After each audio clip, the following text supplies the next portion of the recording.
On the way then you can let me know, हम वो chapter कर सकते हैं. How about that? Okay, so you are saying you have 2 chapters, digestion और endocrine system, वो हमने करना है. Anything else? Okay, should we start? Ready? Okay, perfect. So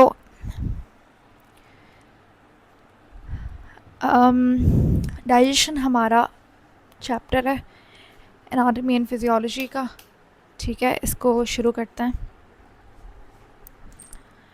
मतलब when I was reading importance of the chapter या syllabus breakdown वगैरह, तो वहाँ पे मैंने क्रॉस चेक भी किया कि अच्छा अपने पास 2025 का वहाँ पे मेंशन था कि 3 क्वेश्चंस इसी से रिलेटेड इस चैप्टर से आए हैं. सो या that was true. So in case if you don't know, तो ये 2025 के क्वेश्चंस हैं. Question 25 according to the paper series हमारे पास लिवर से रिलेटेड था, जहाँ पे उसने पूछा है कि भाई कौन सा मेटाबॉलिक प्रोसेस मेन फंक्शन है लिवर का जो लिवर में होता है. तो ये सारे ऑप्शंस थे आपके पास. ठीक है, और अगर आप यहाँ पे ऑप्शंस देखो तो यूरिया साइकिल सबसे यू नो मेन एक ऐसा मेटाबॉलिक प्रोसेस है जो सिर्फ मतलब मेनली लिवर में ही होता है. जैसे अगर आप देखो ना beta oxidation of fatty acid, तो ये लिवर में होता है लेकिन दूसरे पार्ट्स ऑफ बॉडी में भी हो सकता है. ठीक है, क्रेब्स साइकिल आपको पता है इलेक्ट्रॉन ट्रांसपोर्ट चेन का पार्ट होता है और ये सेल्यूलर लेवल के ऊपर होता है. क्रेब्स साइकिल कहाँ पे होता है?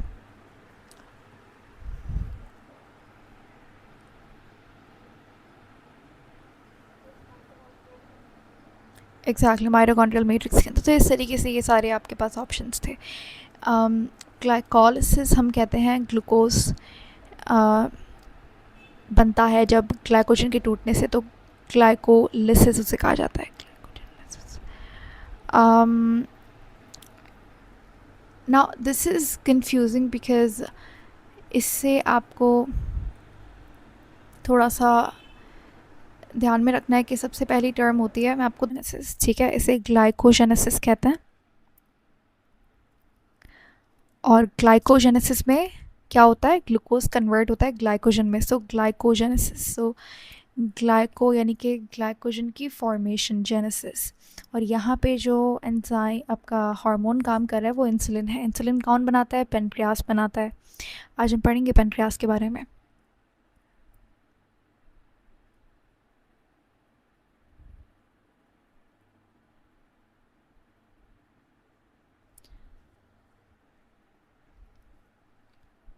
ठीक है,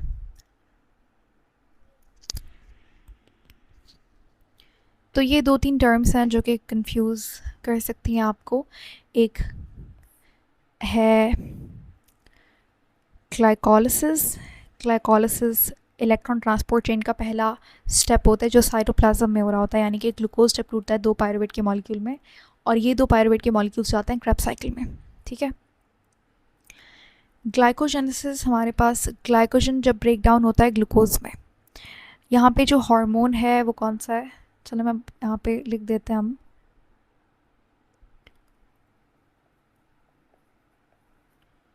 ग्लूकागॉन हार्मोन यहाँ पे काम कर रहा होता है. इंसुलिन और ग्लूकागॉन ये दोनों एनालॉगस होता है, यानी कि इन दोनों का काम क्या होता है? फंक्शन अपोजिट होता है. इंसुलिन ग्लूकोज को ग्लाइकोजन में कन्वर्ट कर रहा है, यानी कि ग्लाइकोजेनेसिस कर रहा है, जबकि ग्लूकागॉन क्या कर रहा है? वो ग्लाइकोजन को तोड़कर दोबारा से ग्लूकोज में कन्वर्ट कर रहा है. इसे आप कहते हो ग्लाइकोजेनोलिसिस.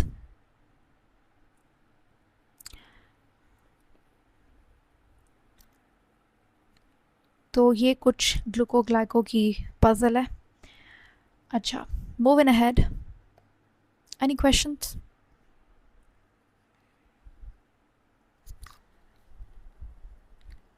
ठीक है, आगे चल सकते हैं.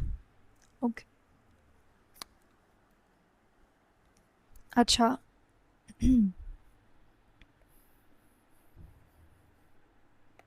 लाइकवाइज हमारे पास क्वेश्चन 20 और क्वेश्चन 21 जो है वो एंजाइम से रिलेटेड है. क्वेश्चन 20 स्पेसिफिकली एंजाइम वाले चैप्टर से है, जहाँ पे कॉम्पिटिटिव इनहिबिटर्स के बारे में पूछा हुआ है कि भाई उनमें किस तरीके का मैकेनिज्म होता है. तो ये हम लोग एंजाइम वाले चैप्टर में पढ़ चुके हैं. We have completed enzyme chapter. तो ऐसा इनहिबिटर जो सबस्ट्रेट के साथ कंपटीशन करे, उसके नाम से पता चल रहा है कॉम्पिटिटिव इनहिबिशन कर रहा है, यानी कि वो कंपटीशन कर रहा है सबस्ट्रेट के साथ ताकि एक्टिव साइट पे जाके कौन जाके पहले अटैच होगा. ठीक है, इसको आप कहते हो कॉम्पिटिटिव इनहिबिशन. और जो कॉम्पिटिटिव इनहिबिटर होता है उसका स्ट्रक्चर काफ़ी सिमिलर होता है सबस्ट्रेट से, तो वो जाके आसानी से एक्टिव साइट पे अटैच हो जाता है और इस तरीके से इनहिबिशन होती है. उसके बाद हाँ, ये डायरेक्टली क्वेश्चन डाइजेशन चैप्टर से रिलेटेड है. यहाँ पे पूछा हुआ है कि भाई प्रोटीन की डाइजेशन कौन करता है. बड़ा आसान सा क्वेश्चन है. तो पेप्टाइडेज, जाहिर सी बात है. लाइपेज लिपिड को करेगा. आइसोमरेज आइसोमर को तोड़ने का काम करता है. ट्रांस अमाइनीज आपके पास प्रोटीन से रिलेटेड है बट नॉट प्रोटीन को डाइजेशन में हेल्प नहीं कर रहा होता. अमाइलेज स्टार्च ब्रेकडाउन में काम कर रहा होता है. पेप्टाइडेज जो है वो प्रोटीन ब्रेकडाउन में काम कर रहा है. यहाँ पे अगर प्रोटीएज लिखा हुआ होता तो वो भी सही होता. ठीक है, तो ये क्वेश्चंस हैं. इसी तरीके से 2024 और उससे पहले भी आपके पास 1-2 क्वेश्चंस देखने को मिल सकते हैं पर पेपर.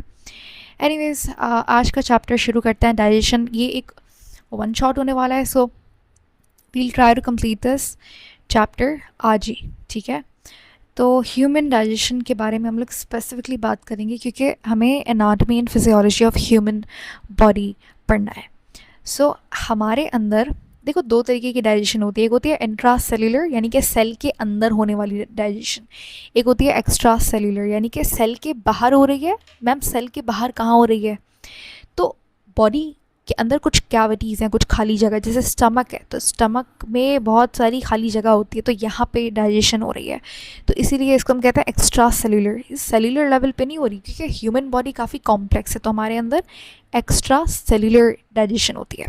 उसके बाद हमारे पास हमारी जो गट है वो एक ट्यूब की तरह है. एक बहुत लंबी सी ट्यूब है जिसको आपने डिफरेंट शेप्स के अंदर ट्विस्ट किया हुआ है, मोड़ा हुआ है. ठीक है, कहीं पे बहुत ज़्यादा ट्विस्टिंग है, जैसे कि आप यहाँ पे देख सकते हो. इतनी सारी कॉन्वोल्यूशंस हैं. ठीक है, स्मॉल इंटेस्टाइन में, लार्ज इंटेस्टाइन में. अगर आप ये देखो स्टमक, तो यहाँ पे बहुत सारी खाली जगह है और ये एक बहुत ही आप कहोगे जैसे बैलून लाइक स्ट्रक्चर है. यहाँ पे गट क्या है आपकी इस तरीके से विड्थ में बड़ी हो गई. सही है, तो ये एक ही ट्यूब है जो आपके माउथ से शुरू हो रही है, ओरल कैविटी से, और एनस या रेक्टम पे ख़त्म हो रही है. उसके बाद इस ट्यूब को आप कहते हो एलिमेंट्री कैनाल या फिर गट कॉमन अल्फाजों में, या फिर GIT. GIT का मतलब होता है गैस्ट्रो इंटेस्टिनल ट्रैक्ट. तो हमारे पास डाइजेशन में ये GIT काम कर रही होती है. यहाँ पे खाना मौजूद होता है. खाना कहीं और नहीं जाएगा, आपका गट में ही रहेगा. गट जो टर्म है वो स्पेसिफिकली इस्तेमाल की जाती है कॉमनली स्मॉल इंटेस्टाइन और लार्ज इंटेस्टाइन के लिए, but it's related to digestion. But biology terms में आप एलिमेंट्री कैनाल और GIT कह रहे होते हो. तो खाना GIT से बाहर नहीं जाता, खाना यहीं रहता है. ओरल कैविटी, फिर एसोफेगस में आएगा, स्टमक में आएगा, स्मॉल इंटेस्टाइन में आएगा, फिर लार्ज इंटेस्टाइन में आएगा, फिर अनडाइजेस्टेड खाना जो है वो बॉडी से बाहर चला जाएगा, जिसको आप डेफिकेशन कहते हो. सिंपल सा प्रोसेस है. अब इसमें कुछ आपके पास इस GIT के अलावा कुछ एक्सेसरी ग्लैंड्स काम कर रहे होते हैं. इन्हें आप एक्सेसरी ग्लैंड्स कहते हो क्योंकि ये ऐसे ग्लैंड्स जिनके जो डायरेक्टली पार्ट नहीं ले रहे लेकिन आपके डाइजेशन का काफ़ी एक इम्पॉर्टेंट पार्ट है. सबसे अच्छा एग्जांपल इसका लिवर है. लिवर एक एक्सेसरी ऑर्गन है जो अपने एंजाइम्स भेजता है. लिवर का एंजाइम कोई नहीं होता, इसकी सिक्रीशन होती है बाइल, जो कि ये भेजता है स्मॉल इंटेस्टाइन के अंदर. ठीक है, लाइकवाइज पेनक्रियास बहुत सारे डाइजेस्टिव एंजाइम्स प्रोड्यूस करता है. पेनक्रियाटिक जूस उसे आप कहते हो, तो वो भी अपनी सिक्रीशन भेजता है स्मॉल इंटेस्टाइन में. तो जो एक्सेसरी ग्लैंड्स हैं वो अपनी सिक्रीशन GIT में भेज रहे हैं क्योंकि उन्हें पता है यार खाना यहाँ से बाहर नहीं जा सकता, खाना लिवर में नहीं जा सकता बाइल के लिए, ऐसा नहीं होगा. ठीक है, तो इसे हम एक्सेसरी ग्लैंड्स कहते हैं. तो ये आपकी डाइजेशन का बहुत ही इंपॉर्टेंट पार्ट है. अच्छा, उसके बाद हमारे पास GIT, हमारी टोटल जो लेंथ होती है, लंबाई, वो 30 फीट होती है, 9 मीटर आप कह सकते हो. लेंथ हमारे पास जिस चीज़ की इम्पॉर्टेंट है याद करनी है, देखो ये अगर आप दिमाग में रखोगे तो अच्छी बात है. दूसरा, स्मॉल इंटेस्टाइन की कुछ लेंथ हैं तो वो आप दिमाग में रखना। बाकी ऐसा सच आपको यहाँ पे लेंथ या नंबर्स में पढ़ने की ज़रूरत नहीं है। एक और चीज़, आपके पास जीआईटी का सबसे लॉन्गेस्ट पार्ट कौन सा होता है? स्मॉल इंटेस्टाइन होता है। स्मॉल इंटेस्टाइन के 3 पार्ट्स होते हैं, उन 3 में से सबसे लॉन्गेस्ट पार्ट कौन सा होता है?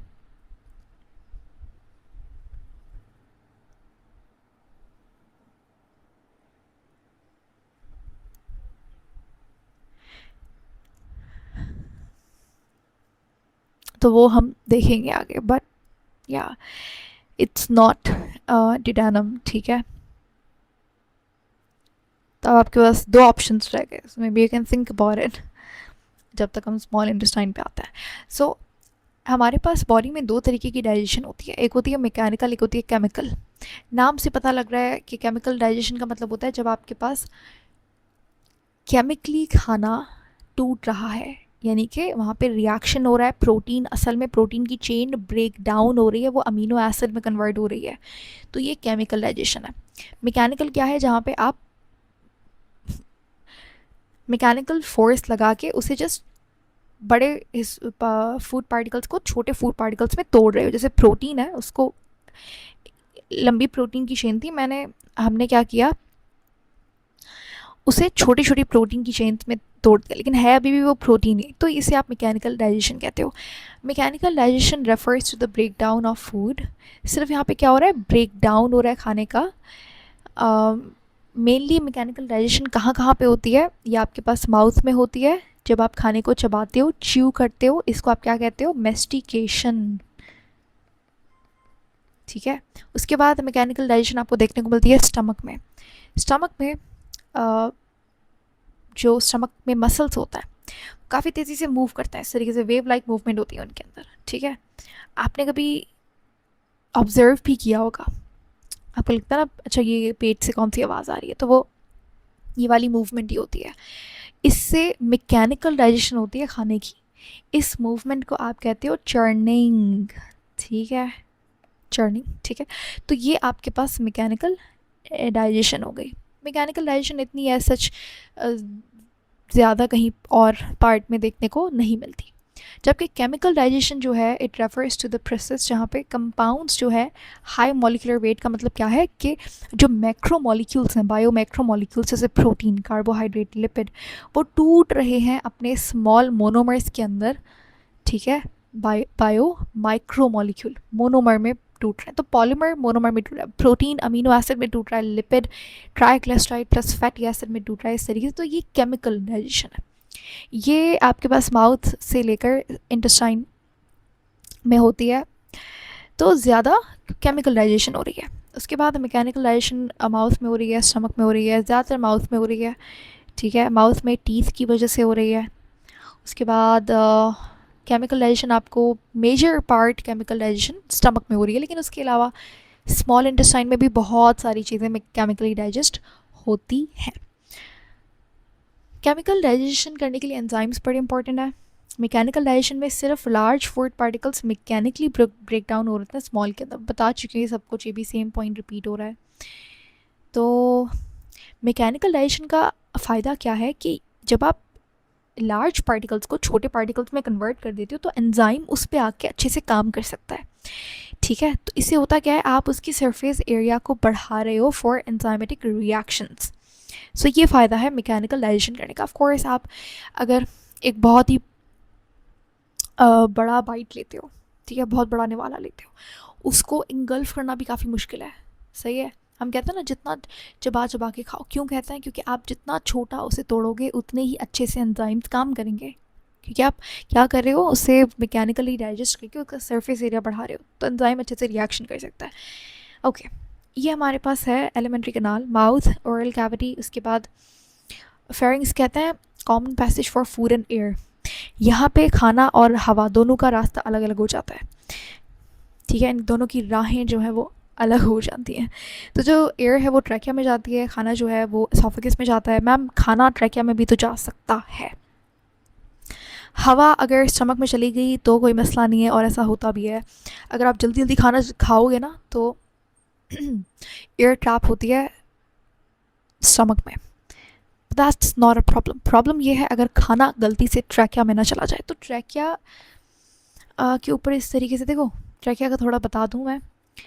ट्रैकिया एक काफ़ी इम्पॉर्टेंट पार्ट है हमारे रेस्पिरेटरी सिस्टम का।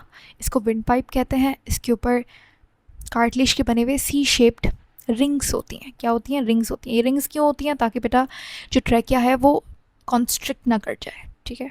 क्योंकि देखो ट्रैकिया विंड पाइप है, यहाँ से आपके पास हवा अंदर जा रही है, ऑक्सीजन काफ़ी इंपॉर्टेंट है ऑक्सीजन हमारी बॉडी के लिए, ठीक है। इसको अगर आप दबाओगे, कोई अगर किसी का गला दबा देता है तो बंदा ख़त्म।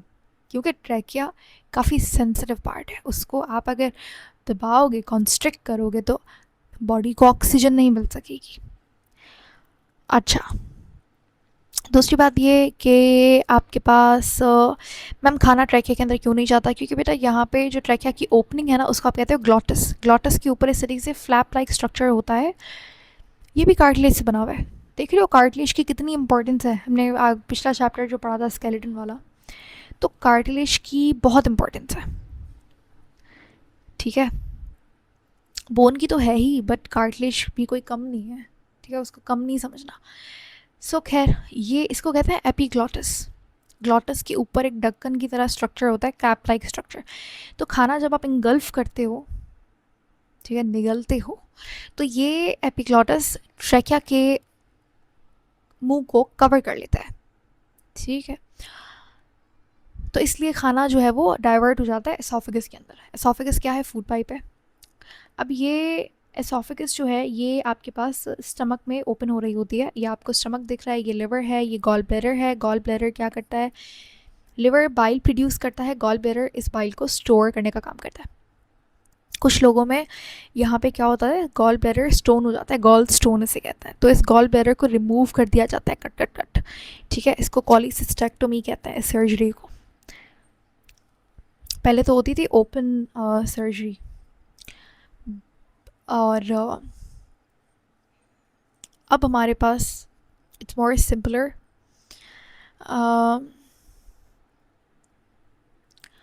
उसके बाद हमारे पास मैम अगर, अच्छा मैं आपसे एक अगर सवाल करना चाहूँ ऐसे ही, इसको थोड़ा सा इंटरेस्टिंग बनाने के लिए, थोड़ा दिमाग ताकि आप लोग इस्तेमाल करें अपना। अगर हम यहाँ पे गॉल ब्लैडर को रिमूव कर रहे हैं, किसी को गॉल स्टोन हो गया है, कॉलीसिस्टेक्टोमी उनकी अभी रिसेंटली हुई है, तो उस पेशेंट में मुझे बताइए क्या बाइल प्रोड्यूस होगा?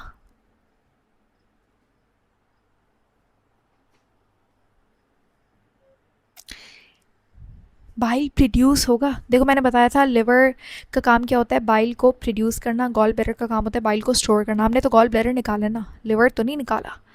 तो मैम बाइल जो है वो प्रोड्यूस तो बिल्कुल होगा, सही है, बाइल प्रोड्यूस होगा, लेकिन बाइल स्टोर नहीं होगा। तो लिवर यहाँ पे बनाता जाएगा, अब स्टोर करने की जगह है नहीं, तो वो कंटिन्यूसली आपके पास यहाँ पे रिलीज़ करता जाएगा। तो बेसिकली जिनके बॉडी में गॉल ब्लैडर नहीं होता उन, देखो हमारे अंदर जो नॉर्मली जिनके पास गॉल ब्लैडर है, उनकी बॉडी में जब खाना आता है तो ऑफ कोर्स बॉडी को सिग्नल्स मिल जाते हैं, और बहुत सारे हार्मोन्स वगैरह भी काम कर रहे होते हैं, तो लिवर को सिग्नल देते हैं कि भाई अभी गॉल ब्लैडर जो है वो यहाँ से बाइल जो है वो गॉल ब्लैडर से रिलीज़ करवाना है। तो जब खाना मेरे पास स्मॉल इंटेस्टाइन में आया, तभी ही मेरे पास बाइल यहाँ पे आया। इससे फ़ायदा क्या हुआ? फ़ायदा ये हुआ कि खाना यहाँ पे है तो बाइल तभी आ रहा है, तो बाइल कंसनट्रेटेड है, उसी वक्त आ रहा है मेरे पास, ठीक है। लेकिन जिनमें गॉल ब्लैडर नहीं होता तो उनकी बॉडी में बाइल स्टोर नहीं हो रहा। अगर बाइल स्टोर नहीं हो रहा तो वो कंटिन्यूसली यहाँ पे रिलीज़ होता जाएगा। तो ऐसा नहीं है कि अच्छा खाना आया तो अभी बाइल जो है वो रिलीज़ हो रहा है। तो उनकी बॉडी में फिर इसलिए क्या होता है, फ़ैट डाइजेशन अच्छे से नहीं हो पाती, फ़ैट एमल्सिफिकेशन। तो उनको प्रेफर किया जाता है, सजेस्ट किया जाता है कि भाई मेहरबानी करके आपने लिपिड बेस्ड फूड कम रखना है, ठीक है। बात समझ आएगी ये वाली? तो कंसनट्रेटेड नहीं होता बाइल हर वक्त बॉडी, जैसे वो प्रोड्यूस हो रहा होता है, रिलीज़ हो रहा होता है। गॉल ब्लैडर तो है नहीं स्टोरेज के लिए, तो प्रोड्यूस ज़रूर हो रहा होता है, ऐसा नहीं है प्रोड्यूस नहीं हो रहा होता, सही है।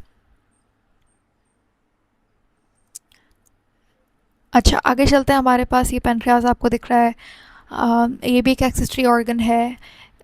आपका पास ये जो स्टमक है ये कनेक्टेड होता है स्मॉल इंटेस्टाइन से, फिर जाता है लार्ज इंटेस्टाइन में। लार्ज इंटेस्टाइन में ज़्यादातर होती है पानी वगैरह की डाइजेशन, और यहाँ पे जितनी जो एब्जॉर्प्शन होनी होती है ना खाने की, वो स्मॉल इंटेस्टाइन में होती है।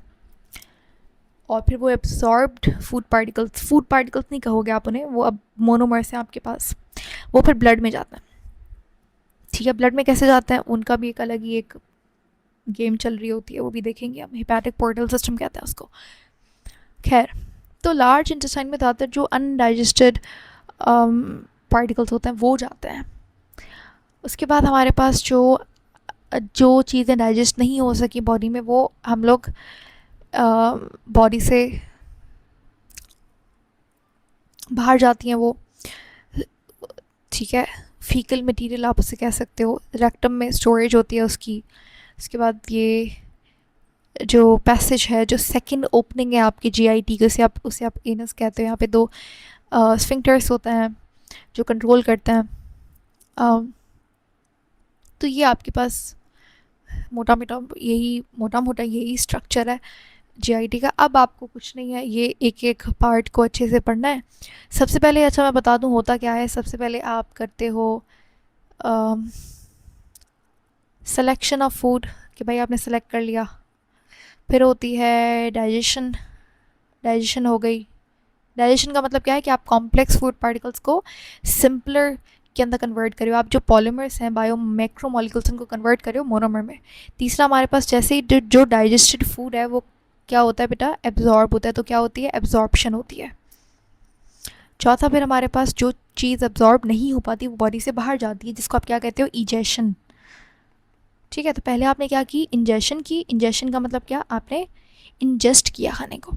चौथा आपने की इजेशन। इजेशन का मतलब एग्जिट,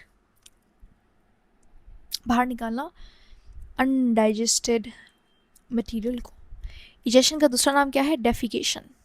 तो ये 4 स्टेप्स होते हैं डाइजेशन के। Any question so far? Should we move ahead? Okay, उसके बाद हमारे पास ये जो एलिमेंट्री कैनाल है, इसकी अगर आप वॉल देखोगे, चाहे वो फिर एसोफेगस हो, स्टमक हो, स्मॉल इंटेस्टाइन को, उसकी 3 से 4 लेयर्स में हमने उसके स्ट्रक्चर को डिवाइड कर दिया। जैसे आपने नाम याद रखना है, और जो सबसे अंदर वाली कौन सी होती है, सबसे बाहर वाली कौन सी होती है, याद रख। तो सबसे अंदर वाली हमारे पास जो होती है वो होती है म्यूकोसा। ठीक है, सेकंड होती है सब म्यूकोसा। थर्ड हमारे पास कौन सी है,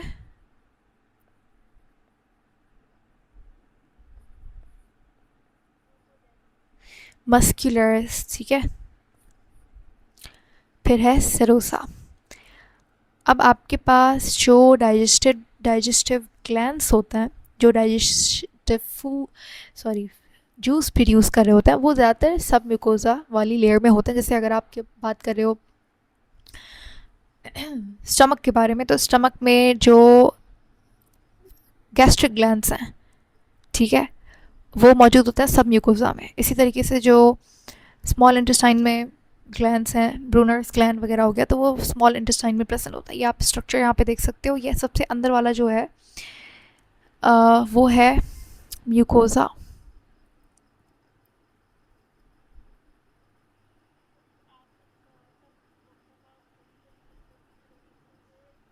म्यूकोसा नहीं, सब म्यूकोसा।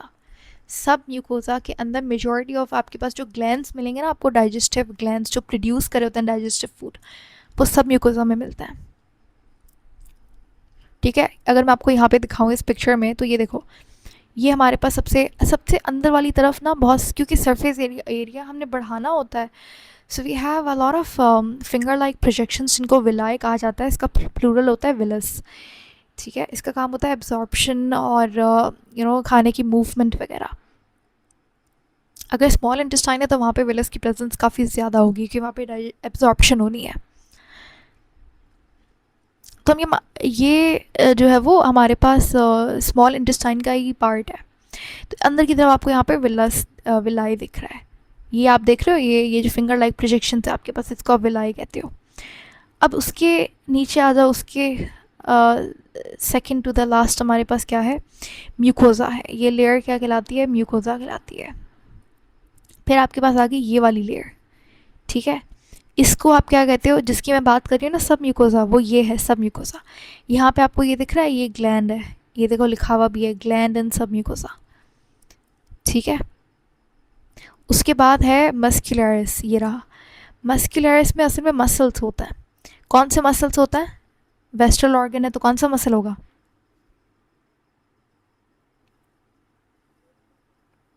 एग्जैक्टली स्मूथ मसल होता है। ठीक है, स्मूथ मसल में आपको यहाँ पे सर्कुलर मसल मिलता है, लॉन्गिट्यूडनल मसल मिलता है, और कुछ पार्ट्स में जैसे स्टमक है तो वहाँ पे आपको एक एक्स्ट्रा मसल मिलता है चर्निंग के लिए, जो भी हमने पढ़ा था मैकेनिकल डाइजेशन में, ऑब्लीक मसल। सबसे लास्ट वाली जो लेयर है वो कनेक्टिव टिश्यू की बनी हुई होती है, इसको आप कहते हो सेरोसा। सही है, ये मैंने आपको दिखा भी दिया, सब म्यूकोसा में ग्लैंड प्रेजेंट होता है। ठीक है,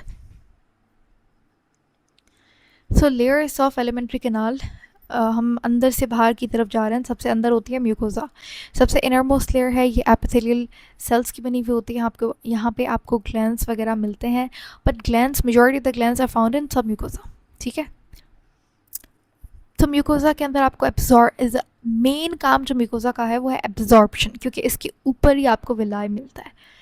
सब म्यूकोसा में आपको ग्लैंड्स मिलते हैं, डाइजेस्टिव ग्लैंड्स, जिनका काम होता है सिक्रीशन करना डाइजेस्टिव जूस की। मस्कुलरिस स्मूथ मसल से बना हुआ होता है, इसमें दो लेयर्स होती हैं मसल की, जैसे मैंने आपको बताया, एक सर्कुलर मसल और दूसरा लॉन्गिट्यूडनल मसल। इनका काम होता है कॉन्स्ट्रिक्शन, रिलैक्सेशन करना। इस मूवमेंट को आप पेरिस्टल्सिस कहते हो। मैम पेरिस्टल्सिस क्या है? देखो, एक वेव लाइक मूवमेंट जिसकी वजह से खाना आगे की तरफ जा रहा है, फॉरवर्ड जा रहा है। देखो, सोचने वाली बात है, यहाँ पे कोई ऐसी मशीन तो नहीं लगी हुई ना। एसोफेगस से खाना कैसे स्टमक में जा रहा है, फिर स्टमक से खाना कैसे स्मॉल इंटेस्टाइन में जा रहा है, तो वो पेरिस्टल्सिस की वजह से जा रहा है। पेरिस्टल्सिस एक मसल, स्मूथ मसल की मूवमेंट है, वेव लाइक मूवमेंट। जैसे ये मेरा एसोफेगस है ना, तो एसोफेगस में समझ लो खाना यहाँ पे था, फूड पार्टिकल, अब वो यहाँ आ गया।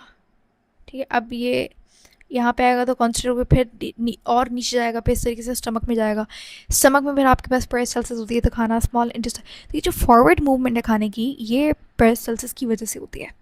सो पेरिस्टल्सिस एक वेव लाइक मूवमेंट है, where muscular tissue of digestive system, यानी कि मस्कुलरिस लेयर जो है वो कॉन्स्ट्रिक्ट रिलैक्स करती है to move the food ahead, to move the food in the forward direction, आगे की तरफ। पेरिस्टल्सिस समझ आ गया? ठीक है, तो यहाँ पे कौन सा मसल है आपके पास? Circular and longitudinal.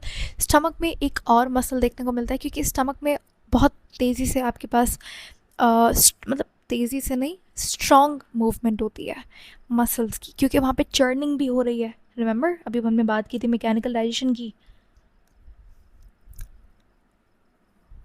तो वहाँ पे ऑब्लीक मसल भी आपको देखने को मिलता है।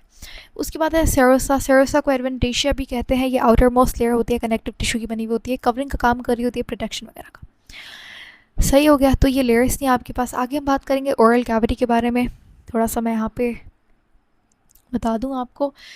सो ये है जी आपके पास टीथ, एक दांत उसको टूथ कहते हैं। ठीक है, प्लूरल टीथ होता है। सो टीथ हमारे पास टोटल टीथ होता है 32, परमानेंट टीथ हमारे पास 32 होते हैं। ठीक है, और इसमें फिर हमारे पास टाइप्स ऑफ टीथ, अगर मैं बहुत क्विकली आपको बताऊं तो सबसे पहला इंसाइजर्स। इंसाइजर्स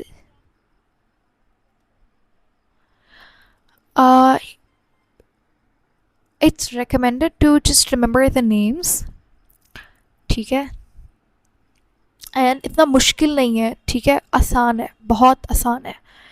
पहला है इंसाइजर्स, ये जो आपको चार दांत यहाँ पे दिख रहे हैं, आगे वाले जो चार दांत दिख रहे हैं, इसको इंसाइजर्स कहते हैं। ये जो दो शार्प टीथ आपको दिख रहे होते हैं, ये देखो इस तरीके से पॉइंटेड टीथ, इसको कैनाइंस कहते हैं। आपने देखा होगा जो लायन होता है या टाइगर होता है, शेर, उसमें इस तरीके से लंबे लंबे दो दांत वाइट कलर के स्ट्रक्चर्स नहीं निकले, तो उसके कैनाइंस ही होता है। ठीक है, क्योंकि वो कार्निवोर है तो उसके कैनाइंस बड़े स्ट्रॉन्ग होता है। ठीक है, तीसरा हमारे पास है जी premolars and molars. I don't think this is very difficult to remember, is it? ठीक है, तो ये आप कर सकते हो यार, इसमें कोई मुश्किल बात नहीं है। उसके बाद आपके पास है जी टंग।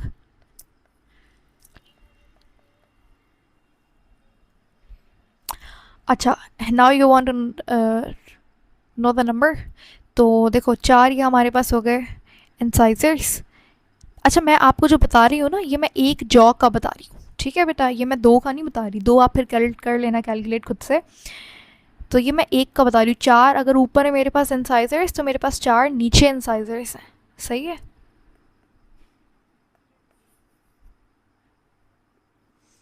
सो ये जो आपको यहाँ पे दिख रहे हैं, ये इंसाइजर्स है।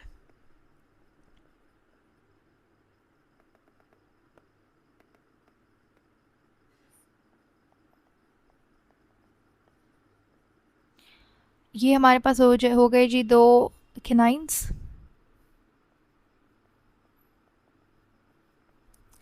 ठीक है, उसके बाद हमारे पास हाँ, क्या बात की हमने, 4। ये मैं एक शॉक का बता रही हूँ, अगेन याद रखना है। इंसाइजर्स 2 किनाइंस, 4 प्रीमोलर्स, ठीक है, और 6 मोलर्स। ठीक है, तो ये हमारे पास होता है नंबर्स। देखो यहाँ पे आपको ये दिख रहा है, ये हो गए आपके प्रीमोलर्स। 4 4 हो गए, 2 ये 2 ये। उसके बाद ये 1 2 1 2 3, और ये 1 2 3, ये क्या हो गए, मोलर्स। समझ आ गया।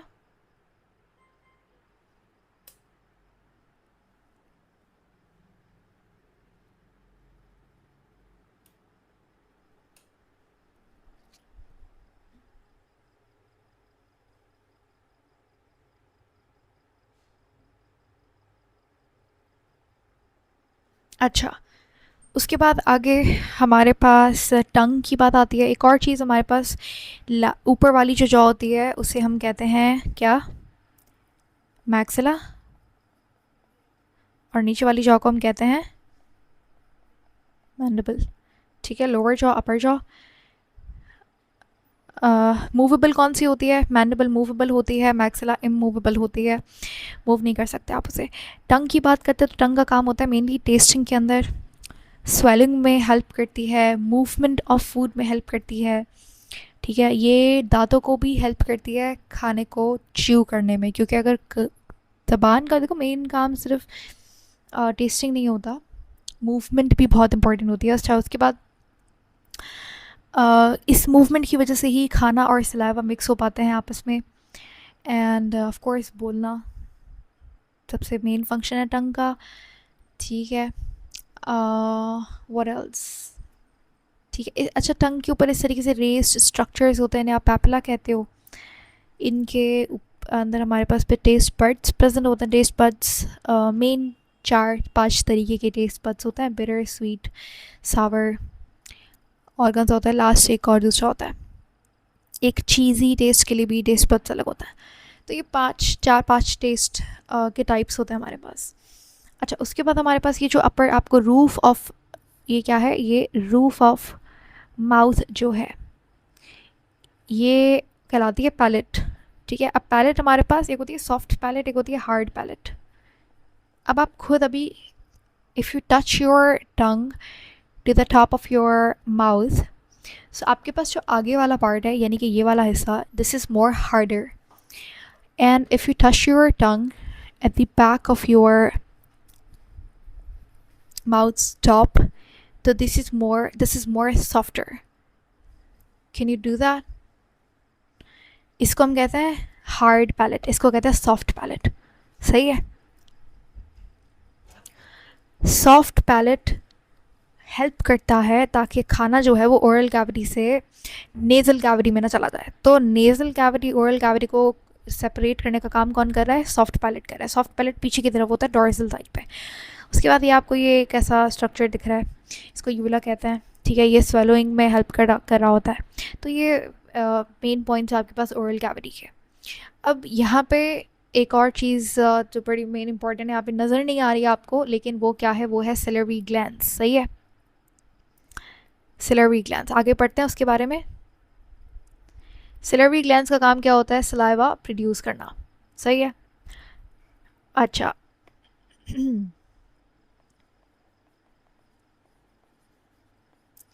सिलेबरी ग्लैंड्स टोटल कितने होते हैं बेटा? 6 होता है, या फिर आप कह सकते हो 3 पेयर की फॉर्म में होता है। सही है। पहला है आपके पास पैरोटिड ग्लैंड, दूसरा कौन सा है? सब lingual gland. Parotid gland present होता है आपके ईयर पिना जहाँ पे है ना, उस तरफ, यानी कि आपके जो ईयर है इन फ्रंट ऑफ देम। सही है। One on each side. उसके बाद सब लिंगुअल ग्लैंड आपके टंग के नीचे होता है। लिंगुअल का मतलब टंग से रिलेटेड कोई बात हो रही है। और उसके बाद है सब मैंडिबल ग्लैंड। सब मैंडिबल ग्लैंड को सब मैक्सिलरी ग्लैंड भी कहते हैं, और ये मैंडिबल जॉ जो है वहाँ उसके अराउंड लोकेटेड होता है, उसके नीचे लोकेटेड होता है। तो ये 3 आपके पास ग्लैंड, उनका काम होता है सलाइवा प्रोड्यूस करना। सो माउथ में हमारे पास खाने की डाइजेशन शुरू हो जाती है, मैकेनिकल भी और केमिकल भी दोनों होती है, याद रखिएगा। स्टमक में भी दोनों होती है, केमिकल भी और मैकेनिकल भी। तो इसमें सिर्फ एक ही चीज़ की, एक ही बायोमोलिक्यूल की डाइजेशन हो रही होती है, वो है कार्बोहाइड्रेट। कार्बोहाइड्रेट की थोड़ी बहुत डाइजेशन यहाँ पे होती है, 3 to 5%। कन्फ्यूज़ नहीं होना, 30% नहीं होगा, 3 to 5% जो आपके पास स्टार्च है। ठीक है, स्टार्च टूट रहा होता है किसके अंदर? अब स्टार्च एक पॉलीसेक्राइड है ग्लूकोज की, तो ये थोड़ा बहुत स्टार्च जो है वो 3 से 5% ये टूटता है माल्टोज में। माल्टोज क्या है बेटा? डाइसेक्राइड, यानी कि ग्लूकोज प्लस ग्लूकोज। मतलब स्टार्च मैम ग्लूकोज में नहीं टूट रहा, वो टूट रहा है किसमें? माल्टोज में। सही है। तो आप ये कह सकते हो यहाँ पे पार्शियल डाइजेशन हो रही है किसकी? कार्बोहाइड्रेट की। फिर उसके बाद अगर मैं अच्छा ये ओवरऑल यहाँ पे मैंने लिखा हुआ है। स्टमक में फिर आपके पास पार्शियल डाइजेशन होती है इसी तरीके से प्रोटीन्स की, और स्मॉल इंटेस्टाइन में कंप्लीट होती है आपके पास डाइजेशन हर चीज़ की, कार्ब की, न्यूक्लिक एसिड की, प्रोटीन की, लिपिड की, सबकी। कह रहा भी मुझे फोकस करवाना है आपको माउथ पे, ओरल कैविटी पे, उसकी बात करते हैं। टंग के बारे में हमने पढ़ लिया। रेज स्ट्रक्चर को पैपिला कहते हैं। टेस्ट बड्स पैपिला के ऊपर प्रेजेंट होते हैं। रूफ ऑफ माउथ यानी कि जो टॉप है आपका पैलेट बोला जाता है। सॉफ्ट पोस्टीरियर, पीछे वाली साइड पे सॉफ्ट पैलेट है, आगे वाली तरफ जो है वो हार्ड पैलेट है। हमने एक्सपेरिमेंटली देखो करके भी देखा है इसको। अच्छा, उसके बाद मेस्टिकेशन च्यूइंग को कहते हैं, चबाने को। ह्यूमन दांतों की अगर आप बात करो तो हमारे जो दांत है ना बेटा, वो कैसे होते हैं? थीकोडोंट होते हैं। थीकोडोंट का मतलब क्या होता है मैम?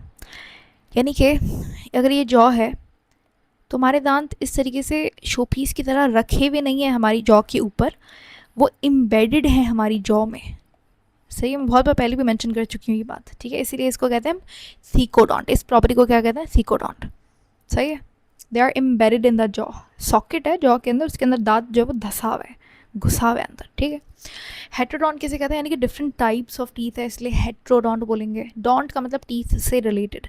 डायफायरोडोंट का मतलब क्या होता है? यानी कि ज़िंदगी में 2 बार हमारे नए दांत आते हैं। पहला बचपन में मिल्क टीथ जब टूटता है, दूसरा परमानेंट टीथ आते हैं। तो मिल्क टीथ और permanent teeth.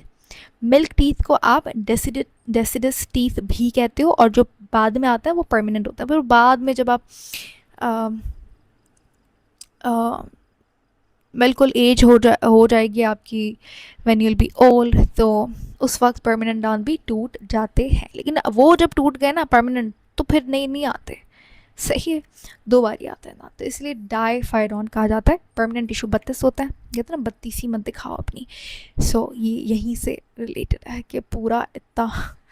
So okay, 32 permanent teeth मौजूद होता है। मिल्क टीथ हमारे पास सिर्फ 20 ही आते हैं, 20 आते हैं। ठीक है, वो सोचता है अरे हमें तो टूट जाना है तो हम सारे क्यों आए, 20 ही आता है, मेहनत होगी ज़्यादा। अच्छा, यहाँ तक कोई सवाल है? आगे बात करते हैं सिलेवरी ग्लैंड के बारे में। सिलेवरी ग्लैंड 6 होता है, पैरोटिड, सबमैंडिबल और सबलिंगुअल। सबसे बड़ा होता है पैरोटिड ग्लैंड, सबसे मेन पैरोटिड ग्लैंड होता है। इसके बाद सब लिंगुअल होता है सबसे छोटा, और सबमैंडिबुलर ग्लैंड जो है वो जॉस के पीछे होता है। अब सलाइवा जो है, इनका काम होता है सलाइवा प्रोड्यूस करना। सलाइवा में 2 मेन चीज़ें होती हैं। एक होती है आपके पास सिलेवरी अमाइलेज, जिसका काम क्या होता है बेटा? सिलेवरी अमाइलेज का काम क्या होता है?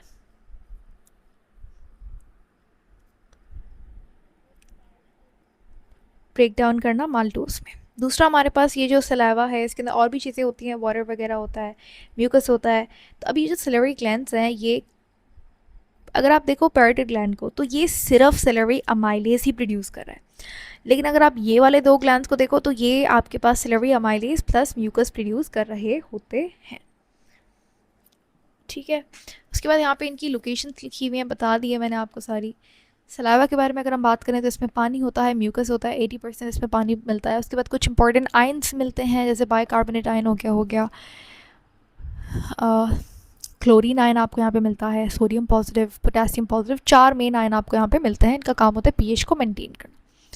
उसके बाद आपको मिलता है यहाँ पे एंजाइम, 2 एंजाइम्स मिलते हैं। पहला है अमाइलेज, सिलेवरी अमाइलेज। सिलेवरी क्यों बोल रहा है मैम, अमाइलेज भी तो बोल सकता है। ये देखो आगे चल के आप एक और अमाइलेज की बात करोगे जो कि पेनक्रियास रिलीज करता है, उसका काम भी स्टार्च को तोड़ के माल्टोस ग्लूकोज बनाना होता है। तो ताकि कन्फ्यूजन ना हो, तो ये वाला सिलेवरी अमाइलेज है, जो पेनक्रियास वाला होगा उसे क्या बोलोगे आप, पेनक्रियाटिक अमाइलेज कहोगे। ठीक है, अमाइलेज का दूसरा नाम क्या होता है बेटा, टैलिन। पेटैलिन नहीं बोलेगा कोई भी, टैलिन होता है। अच्छा, इसका एक और नाम है, तो इसमें डर नहीं जाना, रही ये क्या क्या इसी का नाम है। ठीक है भाई भाई। अच्छा, उसके बाद हमारे पास एक और मज़े की चीज़ सलाइवा में प्रोड्यूस होती है, जो कि जिसका काम होता है बैक्टीरिया वगैरह को उनका मर्डर करना। तो उसको आप कहते हो सिलेवरी क्या बोलते हैं, लाइजोसोम। लाइजोसोम नहीं, लाइजोजाइम। ठीक है, लाइजोसोम तो ऑर्गेनल होता है। हाँ हाँ हाँ। सो लाइजोजाइम, लाइजोजाइम का काम क्या होता है, माइक्रो ऑर्गेनिजम्स को ख़त्म करना। कुछ एंटीबॉडीज़ पे आपको सलाइवा मिलती हैं, जिसको बहुत इंटरेस्ट हो मैम कौन सी मिलती है, तो IgA आपको एंटीबॉडी मिलती है सलाइवा में। जितने भी हमारी बॉडी में सिक्रीशंस है ना, saliva, semen, tear, semen in male body, tear, saliva both male female. तो यहाँ पे आपको कौन सी एंटीबॉडी मिलती है, एंटीबॉडी A मिलती है, IgA। सही है बेटा। अब होता क्या है, माउथ में हो गई जी डाइजेशन, मैकेनिकल भी हो गई और केमिकल भी हो गई। तो हमारा फूड आपने देखा होगा, जब आप खाना लेते हो, इंजेस्ट करते हो, तो फिर थोड़ी देर बाद वो सॉफ्ट हो जाता है और फिर आप उसे इंगल्फ करते हो, स्वेलो करते हो, निगलते हो। सही है। तो वो जो सॉफ्ट हो गया ना, जब सलाइवा उसमें मिक्स हो गया पूरा, तो उसको आप पता है क्या कहते हो, उसका आप फूड नहीं कहोगे, it's not food any longer, उसे आप कहोगे बोलस। ठीक है, अभी थोड़ा लेवल अप हुआ है ना हमारा, लेवल अपग्रेड करना है हमने। क्या कहोगे बेटा, बोलस कहोगे।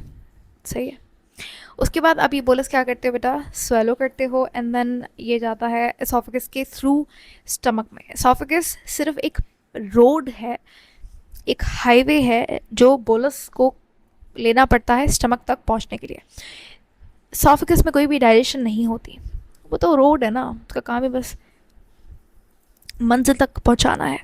तो स्टमक में फिर खाना आता है। सही है। स्टमक में फिर स्टमक के एंजाइम्स वगैरह उसमें मिक्स होते हैं, स्टमक का जो म्यूकस वगैरह है, HCl है, वो मिक्स होता है। अब स्टमक में जब डाइजेशन हो जाती है, तो अब उसे आप क्या कहोगे, बोलस नहीं कहोगे, उसे आप क्या कहोगे, काइम कहोगे। ठीक है, चाइम नहीं बोलेगा कोई, काइम। सही है। उसके बाद ये काइम जाता है स्मॉल इंटेस्टाइन में। स्मॉल इंटेस्टाइन में जब डाइजेशन वगैरह हो जाती है, तो ये आप, अच्छा एक बात अगर मैं आपसे पूछूं, बोलस की जो पीएच होती है ना बेटा, वो थोड़ी सी स्लाइटली अल्कलाइन पीएच होती है। स्टमक की जो पीएच होती है वो हाईली एसिडिक होती है। तो मुझे बताओ काइम की पीएच क्या होगी,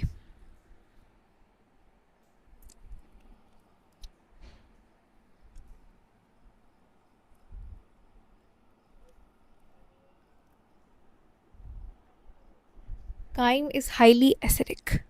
गुड। फिर ये काइम जाएगा स्मॉल इंटेस्टाइन में। स्मॉल इंटेस्टाइन की पीएच तो कैसी होती है, अल्कलाइन पीएच होती है, बेसिक पीएच होती है। स्मॉल इंटेस्टाइन की जो एंजाइम्स हैं वो बेसिक पीएच पे काम करते हैं, अनलाइक स्टमक के एंजाइम्स। स्टमक के एंजाइम्स को एसिडिक पीएच चाहिए 1.5 to 2.5। स्मॉल इंटेस्टाइन की जो एंजाइम्स है उसको चाहिए क्या, उसको बेसिक पीएच चाहिए। सही है। तो फिर इसीलिए स्मॉल इंटेस्टाइन में बहुत सारे एफर्ट्स किए जाते हैं, बहुत सारे तरीके आजमाए जाते हैं, ताकि किसी तरह हम काइम जो है उसको बेसिक कर सकें, ताकि जो स्मॉल इंटेस्टाइन के एंजाइम्स है वो उस पर काम करें। तो स्मॉल इंटेस्टाइन का जो इन्वायरमेंट होता है काफ़ी बेसिक होता है। आप खुद सोचो, अगर काइम आएगा स्मॉल इंटेस्टाइन में तो वो तो एसिडिक कर देगा एनवायरनमेंट को। अगर एसिडिक हो गया एनवायरनमेंट तो एंजाइम्स नहीं काम कर सकेंगे। तो इसीलिए अब इस स्मॉल इंटेस्टाइन में कुछ ऐसी चीज़ें होती हैं जैसे बाइकार्बोनेटाइन बहुत सारे रिलीज़ होता है वगैरह वगैरह। तो ये सारी चीज़ें करके हम इसी तरीके से जो ये काइम की एसिडिटी है इसको न्यूट्रलाइज करता है। स्मॉल इंटेस्टाइन में डाइजेशन हो गई तो फिर अब ये जो है चीज़ इसको आप बोलोगे काइल। काइल क्या है? फुली डाइजेस्टेड मटेरियल है, इसको आप काइल कहोगे। काइल फिर आपके पास क्या होगा? एब्जॉर्ब होगा, यहाँ पे एब्जॉर्ब वगैरह होगा। जो चीज़ें डाइजेस्ट नहीं हुई थी वो चली जाएंगी लार्ज इंटेस्टाइन में, फिर उनका एक अलग ही तरीका होगा, ठीक है। वहाँ पे फिर इजेशन हो जाती है उनकी, पानी वगैरह रीअब्जॉर्ब करके उसके बाद इजेशन हो जाती है। लार्ज इंटेस्टाइन में कोई भी डाइजेशन नहीं होती, ठीक है। लार्ज इंटेस्टाइन में majority of the absorption small intestine में होती है, लेकिन सिर्फ और सिर्फ कुछ आयंस की, कुछ वाइटामिन्स की, कुछ पानी की, वो जो एब्जॉर्प्शन है सिर्फ कुछ चंद चीज़ों की वो लार्ज इंटेस्टाइन में होती है। डाइजेशन कोई नहीं होती लार्ज इंटेस्टाइन में, ठीक है। इवन जो आपके पास स्मॉल इंटेस्टाइन के लास्ट पार्ट्स है ना, जेनम और इलियम, इनमें एब्जॉर्प्शन होती है, इनमें भी कोई डाइजेशन नहीं होती। एसोफेगस में भी डाइजेशन नहीं होती, याद रखना अपने पॉइंट्स, ठीक है। ये जो मैं आपको बता रही हूँ अभी, मैम ये भी क्यों बता रही हैं आप, ये तो हम बाद में पढ़ेंगे ना। तो ये समरी है, असल में ये आपको हेल्प करेगी आगे जब हम पढ़ेंगे इन सब के बारे में डिटेल में, सही है। तो coming back to the topic, आगे हम लोग दोबारा से वापस आते हैं ओरल कैविटी पे। तो अब क्या हुआ? बोलस बन गया, अब इसकी स्वेलिंग होगी। मैम स्वेलो जो हम करते हैं क्या वो वॉलंट्री है, इनवॉलंट्री है? क्या हम अपनी मर्ज़ी से करते हैं या अपनी मर्ज़ी से नहीं करते? तो जब आप जस्ट स्वेलो कर रहे होते हैं तो पहले आप वॉलंट्री एक्शन होता है, वो आपके कंट्रोल में होता है, लेकिन जैसे ही वो एसोफेगस में एंटर हो जाता है इट बिकम्स इनवॉलंट्री, फिर आपके हाथ में नहीं है। यहाँ तो बात समझ आ गई? कोई क्वेश्चन? अच्छा, आगे जस्ट ये वही बातें यहाँ पे लिखी हुई है कि सलाइवा और सलेवरी ग्लैंड्स के बारे में 3 पेयर्स हैं, पैरेटिड, सबमैंडिबुलर, सबलिंगुअल। सलाइवा की कंपोजिशन की अगर आप बात करो तो इसमें मेजॉरिटी पानी मिलता है। फिर सलेवरी अमाइलेज है। म्यूसिन का मतलब क्या होता है? म्यूकस होता है। So mucus is made up of mucin. Mucin is lipoprotein का बना हुआ होता है म्यूसिन। लाइसोजाइम मिलता है जो कि एक एंजाइम है। इलेक्ट्रोलाइट्स मिलते हैं, और ये देखो लिखा हुआ है IgA, बताया था मैंने, ठीक है। ये उसी से मैंने लिया हुआ है नोट से। सो IgA एंटीबॉडी है। IG का मतलब होता है एंटीबॉडी, इम्यूनोग्लोबुलिन, ठीक है। एंटीबॉडी घर का नाम है, बाहर का अच्छा थोड़ा फैंसी नाम है, तो वो क्या है? इम्यूनोग्लोबुलिन है। दोनों एक ही बात है। तो इम्यूनोग्लोबुलिन के टाइप्स होता है 5 टाइप्स, ठीक है। MEGAD 5 टाइप्स होता है। तो जो सलाइवा में मिलता है वो IgA होता है। इसके बाद सलेवरी अमाइलेज को टाइलिन भी कहते हैं। इसका काम क्या होता है? इसका काम होता है स्टार्च को कन्वर्ट करना माल्टोस में। अब स्टार्च में हमें पता है कि हमने पढ़ा था बायोमोलिक्यूल्स में कौन कौन से बॉन्ड्स होते हैं। भाई स्टार्च आपके पास है जी अमाइलोस और अमाइलोपेक्टिन से बना हुआ, है ना।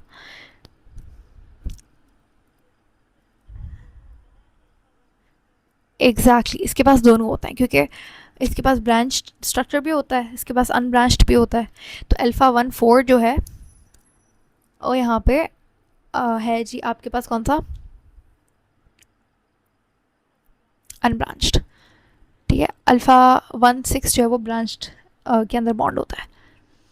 सो मेनली ये वाला बॉन्ड आपके पास ब्रेक डाउन होता है स्टार्च में और ये माल्टोस में तब्दील हो जाता है, ठीक है। डेक्स्ट्रिन भी एक शुगर होती है, स्टार्च को जब आप तोड़ोगे तो डेक्स्ट्रिन बनती है। But just focus on main points जो मैंने आपको भी ऊपर लिखे हैं, इतना डिटेल में जाने की ज़रूरत नहीं है। जो माउस की पीएच होती है वो थोड़ी सी स्लाइटली एल्कलाइन पीएच होती है, 6 to 7। अच्छा, अमाइलेज जो है ना बेटा, salary amylase. Ma'am salary amylase जब खाने में मिक्स हो गया तो आपके पास डाइजेशन हो रही है, तो कंप्लीट डाइजेशन क्यों नहीं होती स्टार्च की? तो जैसे आपके पास देखो, आप कितनी देर खाने को चबाते हो? 5 seconds, 10 seconds, I don't think more than that. तो ये जो सिलेबरी अमाइलेज है बस उसी वक्त काम करता है, क्योंकि जैसे ही आपके पास जो बोलस है वो जाता है स्टमक में, तो स्टमक की पीएच कैसी होती है, एसिडिक होती है। तो ये जो सिलेबरी अमाइलेज है ये जाके वहाँ पे स्टमक में कैसा हो जाता है बेटा, इनएक्टिवेट हो जाता है। सही है। और ये अब क्योंकि देखो सिलेबरी अमाइलेज की पीएच कैसी थी, थोड़ी सी स्लाइटली एल्कलाइन पीएच है ना, तो ये दोबारा से एक्टिवेट हो जाता है स्मॉल इंटेस्टाइन में, resumes in small intestine. Interesting point है, देखो किस तरीके से बॉडी काम करती है, क्या मज़े की बात ली है। समझ आ गई बात। यहाँ पे भी वही लिखा हुआ है, यहाँ पे भी वही लिखा हुआ है, कोई मुश्किल बात नहीं है इसमें। सिलेबरी अमाइलेज मैंने बता दिया आपको, सलाइवा की पीएच थोड़ी सी अल्कलाइन होती है, इसीलिए स्टमक में इनएक्टिवेट हो जाता है सिलेबरी अमाइलेज, और फिर स्मॉल इंटेस्टाइन में जाके दोबारा से एक्टिवेट हो जाएगा। टंग के बारे में मैंने बता दिया, इसका काम क्या होता है, मूवमेंट वगैरह में हेल्प करता है, स्वेलिंग में हेल्प करता है, खाने को upward backward left right move करवाने का काम होता है। आप इस पिक्चर में देख सकते हो पैपिला रेस स्ट्रक्चर जो आपको दिख रहा है। ओके ये हमने पॉइंट अभी मेंशन किया था ऊपर, ट्रैकिया के ऊपर एपिग्लॉटिस होता है।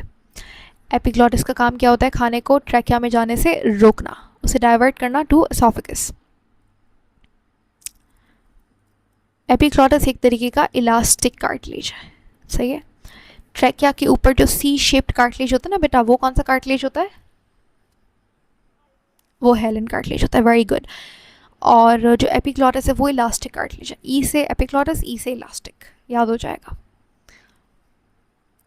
अच्छा आपका जो आगे की, जैसे आप यहाँ पे बैठे हो ना, अभी बैठे हुए क्लास ले रहे हो गया ना, can you touch your neck up and down.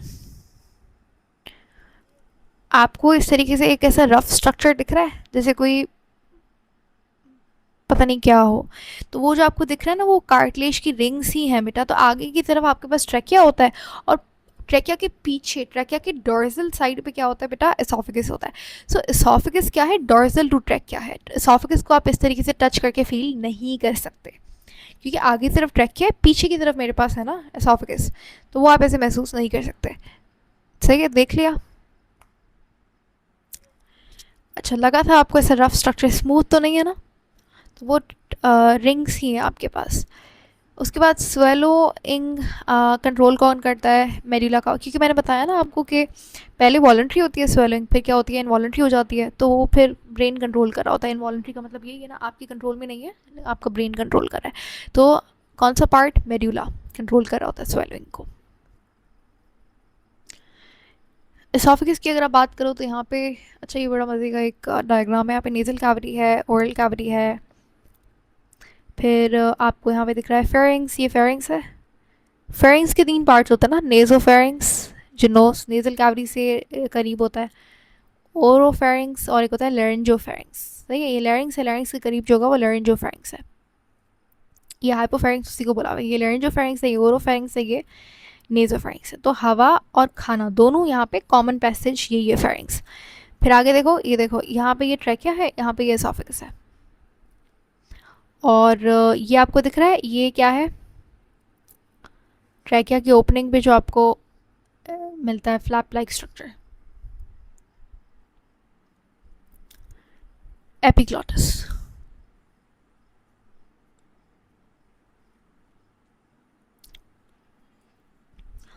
Oesophagus की अगर आप बात करो तो ये मस्कुलर ट्यूब है, कनेक्ट करती है फेरिंग्स को टू स्टमक।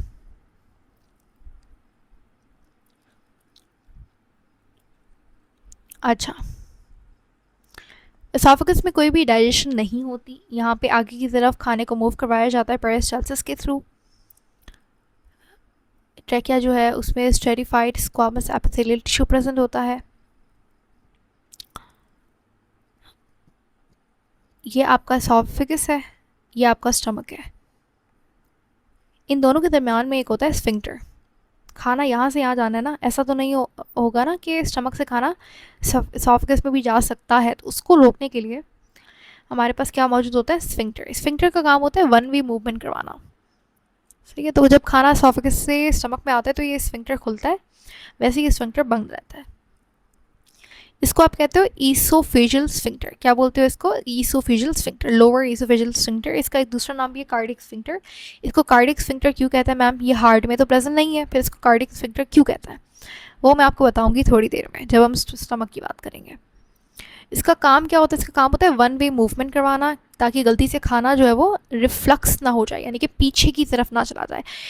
ना सिर्फ खाना, आपके जो स्टमक में एंजाइम्स है ना बेटा, वो उसका भी रिफ्लक्स हो सकता है। और वो काफ़ी, स्टमक का जो मटेरियल है वो काफ़ी एसिडिक है। ज़ाहिर है उसमें HCl है, दुनिया का सबसे strongest, one of the strongest acids. अगर वो एसोफेगस में आ गया so it would cause burning of the tissues.